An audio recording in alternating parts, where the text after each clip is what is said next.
Alright, so this is my report on population. My country is Qatar, and we'll go ahead and just take a look at where this is located. It's in West Asia on the Arabian Peninsula. Here's Iran and Iraq. Afghanistan's over here.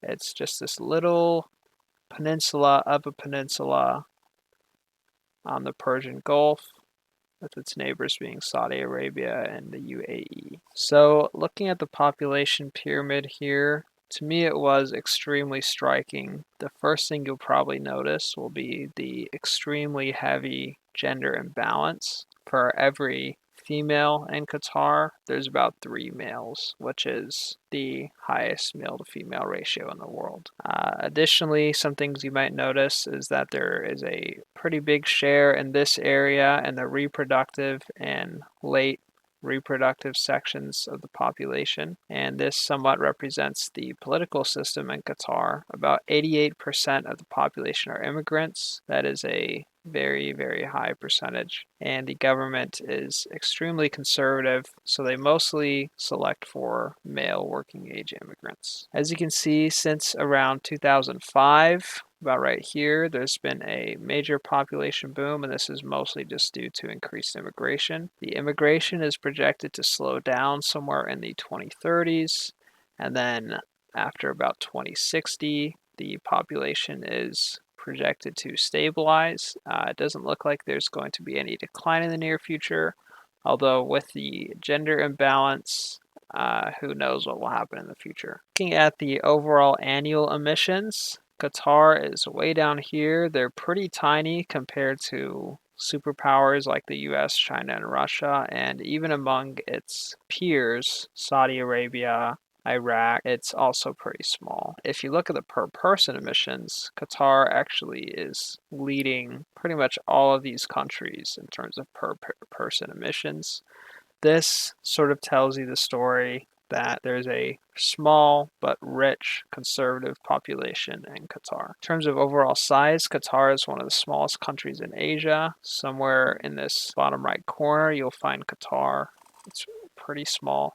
And in the world overall, it's 139th with a total population of 2,881,060. Population of Qatar mostly immigrates to and from the following countries. Most of them come from India, as well as Pakistan, Egypt, Indonesia, the Philippines, Yemen, Sudan, and Sri Lanka. And this is pretty striking, the fact that most of them come from these areas and not its direct neighbors, aside from Yemen, and that can be traced to, well, India is just a very big country in general. The system of immigrant workers that they have in Qatar. Qatar is one of the highest population densities in the world. It's number 38 with 248 people per square kilometer.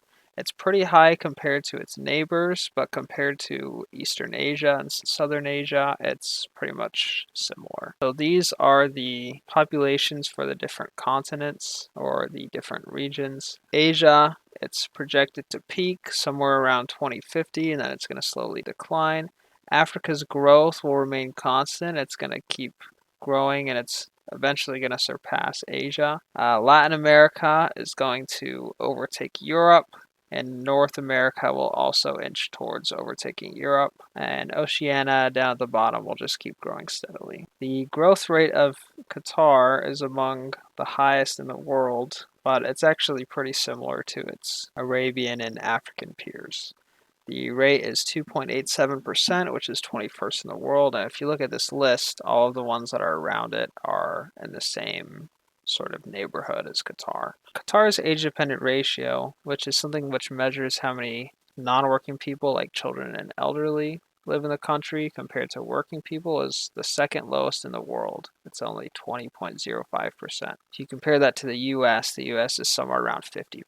The life expectancy is high at 78 years. That's 40th in the world. But one other striking thing is that women only make up 15% of the working population, and that's the fourth lowest percentage in the entire world. So just a summary of Qatar, it's very much a male immigrant workers country. These statistics sort of tell you a lot about the economic system, which is actually pretty strange.